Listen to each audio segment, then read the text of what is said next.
কি যে করি, মেয়েদের সঙ্গে ভালোভাবে কথা বললে ওরা কথা শুনছে না, অন্যভাবে ঘুরে কথা বলতে হবে। যাক, আজকে যে করে হোক একটা মেয়েকে পটাতেই হবে।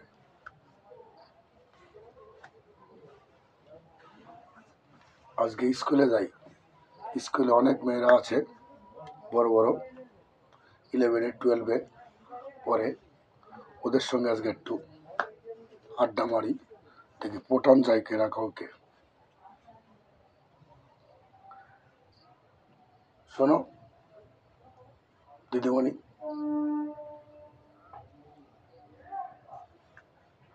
আমার কথা একটু শুনবে? তখন বলবে, শালার মুখ পোড়া, তোর কথা কি শুনবো রে? অন্যভাবে কথা বলবেন না দিদিমণি, আপনার সঙ্গে একটু গোপনে একটু কথা ছিল, একটু শুনবেন? তখন মেয়েটা বললো, হ্যাঁ শুনবো, বলো।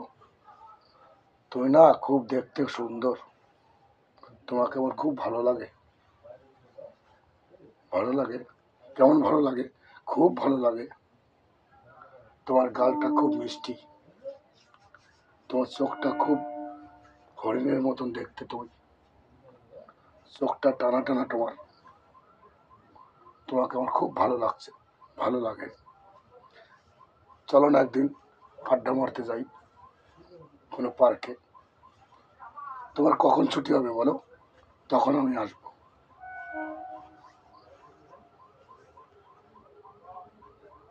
তুমি 2টো নাগাদ আসো, তখন আমি তোমার সঙ্গে পার্কে ঘুরতে যাব। ঠিক আছে ম্যাম, আমি পরের দিন আসবো, কালকে 2টোর সময় আসবো। ঘুরতে যাবে তো? বলছে হ্যাঁ যাবো।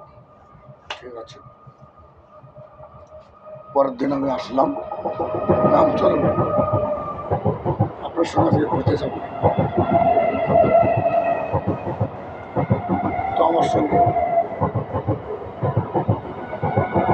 ম্যাম আমার সঙ্গে ঘুরতে গেল পার্কে। তখন দুজন পাশাপাশি বসে কথাবার্তা বলছি। ম্যাম কি খাবে বলো? ফুচকে খাবে না আলুর দম খাবে না কি খাবে বলো? ঝালমুড়ি খাবে?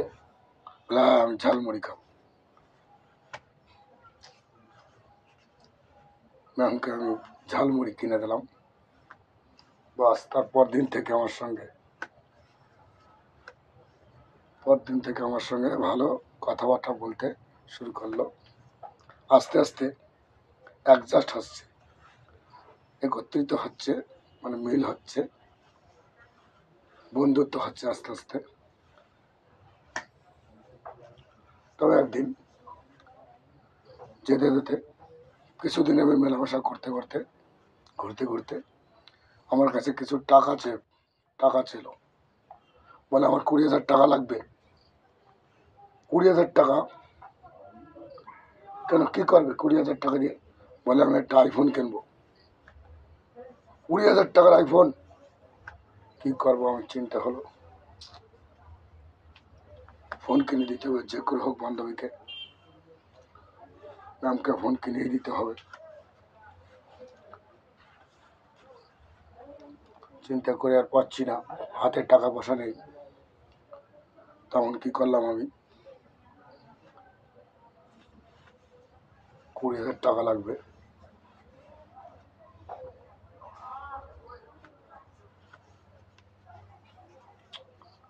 কাজ বাজও পাচ্ছি না, কি করে 20,000 টাকা ম্যানেজ করবো?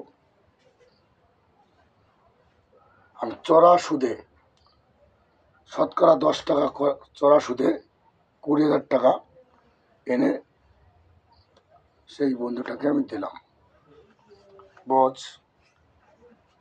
দেওয়ার পরে আমার সঙ্গে ভালো কথাবার্তা বলছে, ভালো চলাফেরা করছে। করতে করতে পরে আবার কিছুদিন পরে আবার টাকা ছিল, আবার টাকা। বলে আজকে 10,000 টাকা আমার লাগবে, অবশ্যই লাগবে, যে করে ম্যানেজ করে দাও। আমি তো একদম পাগল হয়ে গেছে, কি করব। এর ফলে পরে তো আমার জীবনটা পুরো শেষ হয়ে যাচ্ছে। কি করি কি করি। এবার আর 10,000 টাকা ম্যানেজ করতে পারছি না। প্রতিদিন কিস্তি দিতে হচ্ছে 10 টাকা করে শতকরা। ওদিকে না, এই শালা মেয়ে ছেলের সঙ্গে আর মেশা যাবে না, আর মেশা যাবে না। এরপর পর আমার সঙ্গে শুধু ধোকা দিয়ে যাচ্ছে, ভালোবাসার অভিনয় করে শুধু টাকা খেয়ে যাচ্ছে। আর আমি যাবো না, এর সঙ্গে আর মেশবো না। পরের দিন আমার কাছে ফোন করছে, হ্যালো, কি গো সোনা, কি বলছো? বলে তুমি তো আসলে না। না না, আমি এখন একটু ব্যস্ত আছি, অন্য একটা কাজে আটকে গেছি, আজকে যেতে পারবো না। ঠিক আছে। পরের দিন আবার ফোন করছে, আমি আর ফোনই তুলছি না, ফোন আর আমি তুলছি না, কেটে দিচ্ছি। এই করে করে যে করে হোক আমি লুকাই চলে বেড়ালাম কিছুদিন, করে করে মেয়েটার কাছ থেকে আলাদা হয়ে গেলাম। আর আমি মেয়েটার সঙ্গে দেখা করলাম না। এইভাবে মেয়ে ছেলের ফাঁদে একবার পড়ে গেলে পরপর ছেলেরা শেষ হয়ে যাবে। ছেলেগুলো পুরো শেষ। মেয়েরা এমন কিছু কিছু মেয়ে ছেলে আছে, তোমাকে ভালোবাসার অভিনয় করে শুধু টাকা নিতেই থাকবে, নিতেই থাকবে। তাই বলছি ভাইয়েরা, তোমরা কোনো মেয়ে ছেলের পালায় পড়বে না, আমার মতন ধোকা খেয়ে যাবে। পরপর শুধু টাকা দিয়ে যেতেই হবে, দিয়ে যেতেই হবে। এখন থেকে আমার শিক্ষা হলো, আর কোনো মেয়ে ছেলের সঙ্গে আমি মিশবো না, একা একাই ঠিক আছে। আপনারাও কিন্তু এরকমভাবে মনকে শক্ত রাখবেন, কোনো মেয়ে ছেলের হাতে পড়বেন না, নয়তো জীবনটা একদম 12টা বেজে যাবে। ঠিক আছে তো? ধন্যবাদ সবাইকে।